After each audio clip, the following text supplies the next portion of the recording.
The Brad rules! In a previous video, we took a look at a Metroidvania-style TMNT game, Teenage Mutant Ninja Turtles 3 Radical Rescue, and today we're going to talk about yet another Metroidvania Ninja Turtles game.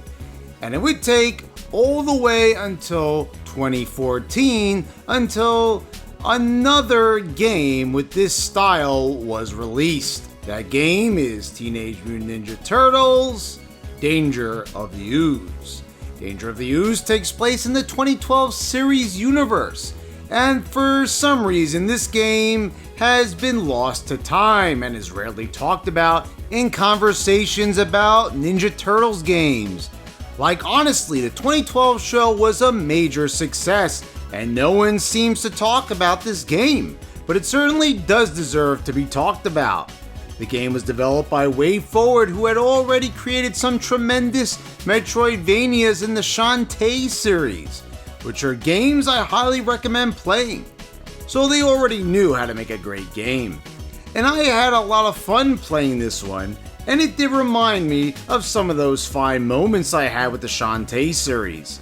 I played the Xbox 360 version, but it's also available for the PS3 and the 3DS. The story sees Shredder seeking the super mutagen to create an army of mutants, and the Turtles are out to get it before he does. The game takes a lot of inspiration from the first TMNT game on the NES, with probably the most evident example being the title screen, being a homage to the NES game's box art. You can swap turtles on the fly, navigate a 2D environment in a strictly side-scrolling format while performing ample amounts of platforming, and when you lose a turtle, you'll have to go and rescue him in a designated area. The game has pretty decent graphics and does a pretty good job of replicating the look of the show. It also can be rather challenging, and there's a decent variety of enemies from foot soldiers to Krang, Mousers, and Squirrelnoids. Curiously, no purple dragons make an appearance, and that seems like a rather odd omission. Your health is pretty limited, although you can pick up pizza boxes to extend your health bar. You'll still need to fight smart and switch between the turtles strategically and decide who should get the pizza health power-ups first, because you'll need to really go out of your way sometimes to recover a turtle. The most annoying thing is that even though you'll find meditation rooms where you can save your progress, losing all your turtles will send you to a random rescue room and you can be sent pretty far out of your way, making you have to backtrack all the way back to where you were. Why can't I just start back where I saved last? All this makes me do is just quit out of the game and load up my save file, so why even do this? You'll unlock upgrades to various combat moves called shell crackers by earning experience points, but to be honest, these are the only things you can spend your experience points on, and when you unlock all the shell crackers, that's it. You will easily unlock these no problem due to the number of enemies there are and the fact that enemies will respawn when you re-enter an area. So it's rather disappointing to have all these enemies to mow down and all the experience points you'd be earning are now maxed out and you're left with half of the game, making this mechanic feel worthless. Danger of the Ooze has you traveling around a large interconnected map that sees you going from the sewers to the streets of New York City and even inside apartment buildings. You'll even find yourself inside the TCRI building and eventually in Dimension X. Along the way, you'll find inventory items including different types of shuriken, which are used for opening different colored doors, and you'll find them in a very Metroid fashion as a Lord Malachi statue holds the items in place like the Chozo statues in Metroid for a very clever nod. Also, there's a map that does a good job of showing you where to go. The areas are designed pretty well and are very labyrinth-like, especially in the sewers, and I was quite thankful for the map being as well illustrated as it is. I do miss some of the puzzle elements that were featured in the Shantae series.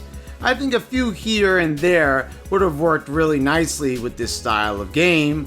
Most of what gives you a progression challenge, besides enemies, is knowing where to use the abilities you gain along the way, like the air dash and the wall climb.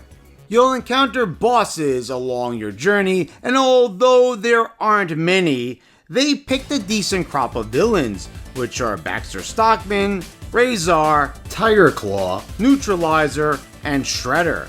I think they should have threw a few more in for good measure, like No Krang Prime or Fish Face. Anton Zek, who eventually becomes Bebop, makes a brief cameo, but is not a boss. The Shredder fight had me perplexed for a while, not realizing that the number of hits you dish out really doesn't matter, because it only matters that you hit him in a certain way 3 times. I suspected something was wrong after I was hitting him so many times with nothing happening. Turns out that you need to hit him with 3 different appropriate shell kickers, 1 into the electricity, 2nd knocking him upward into the magnet, and finally you're supposed to know to do the downward shell kicker. And Karai is calling out to you to use it, but unfortunately she's calling it the actual Japanese name of the technique, which Splinter only says 1 time before at the very beginning of the game in a cutscene. Now, how would you remember that? I'm not sure, but I would like an hour of my life back trying to figure out what the hell she meant. Call it a cryptic hint, I guess, but man, it's crazy how you're supposed to figure this out. But honestly, this is the only time something like that happens in the game. The OST is a true joy to listen to, as it was composed by Jake Kaufman, who has composed music for the majority of the Shantae series and Shovel Knight. Danger of the Ooze definitely sounds like it could fit into the Shantae realm of things with its synth-heavy tunes, but it fits the Turtles world quite well, and each area gets different renditions depending on if you are just moving around, encountering an enemy, or in a meditation room. My favorite has to be the music in the sewers. Here, have a listen.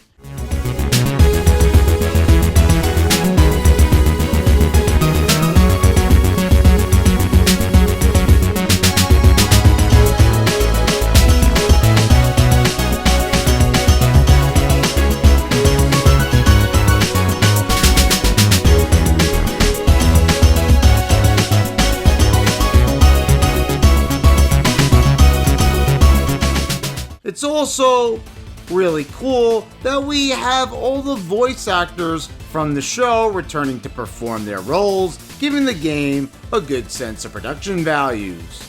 Overall, Danger of the Ooze is a pretty good game, and there's not a lot to complain about. There's some odd choices, but it's a well-made game with fun combat, a nice sense of exploration, and a catchy OST. It was great to see the Ninja Turtles franchise go back to a gameplay style that hadn't been done for years. When we think of the Ninja Turtles in gaming, they're pretty much synonymous with beat-em-ups. But a game like Danger of the Ooze proves they can branch out and be just fine, and still deliver a fun experience. I would recommend this game for Turtles fans, especially if you enjoy the 2012 series. There's a lot of Metroidvania style games out there, but if you're a fan of this style of game and don't like the Ninja Turtles, you might like this. But I am aware that there's plenty of other games in this style that deliver a more in-depth experience, but it still might be worth a look for you too. So guys, let me know what you think in the comments down below. Have you ever played Danger of the Ooze? And if you haven't, has this review convinced you to give it a try?